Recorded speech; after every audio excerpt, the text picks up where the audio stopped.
Now, on the other hand, look at how the creator, right? So when we talk about the creation, they can be unjust, they can use inappropriate words. But look at how Allah, the creator, and his messenger teach us.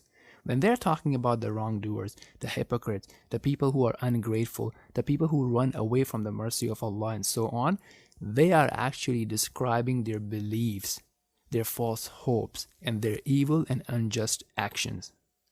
Right? So realize how we are hurt by people's comments and feedback and their perception and their feelings about us.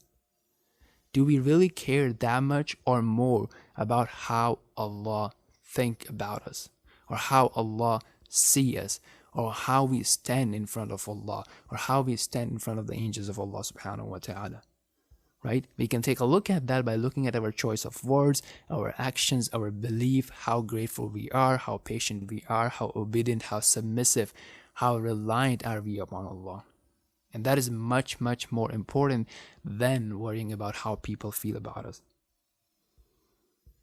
Right? So think about this, if we would do something or we would post something on social media and then we would get a humbling response from our family or co-workers or business partners or clients, how would we feel?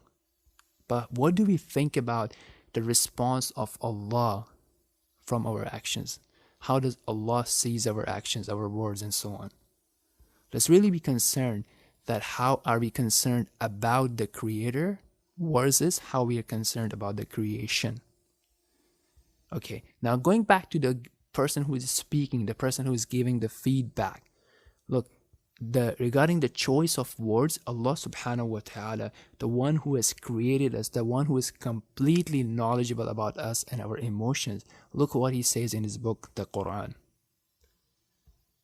وَقُلْ لِعِبَادِي يَقُولُوا الَّتِي هِيَ أَحْسَنُ إِنَّ الشَّيْطَانَ يَنزَغُ بَيْنَهُمْ إِنَّ الشَّيْطَانَ كَانَ لِلْإِنسَانِ عَدُوًّا مُبِينًا. And tell my servants to say which is best. Indeed, Satan induces dissension among them. Indeed, Satan is ever to mankind a clear enemy. Right? So Allah subhanahu wa ta'ala is telling us, advising us, ordering us here to be careful about the choice of words. Right? Because Satan is going to take that as an opportunity and direct us or incite us to misinterpret the word. Now, for the last part of our episode, as we always do, we focus on spiritual mastery. We focus on strengthening our relationship with the Creator, the Lord. So now we have been talking about the power of dua in the past few episodes, which is to ask Allah for our needs, our wants, guidance, facilitation, empowerment, and so on and so forth. There's a common misconception from some people, and that comes from lack of understanding or lack of knowledge, that they are not seeing dua, which is a means for getting our goals, right? But it's a very unique type of mean because it is metaphysical, right? So there are physical means. So if you're thirsty, you're going to go and have a drink of water. That is a physical mean to quench your thirst, right? Likewise, if you're hungry and you need nutrition, you would go and eat food. That's a physical mean, right?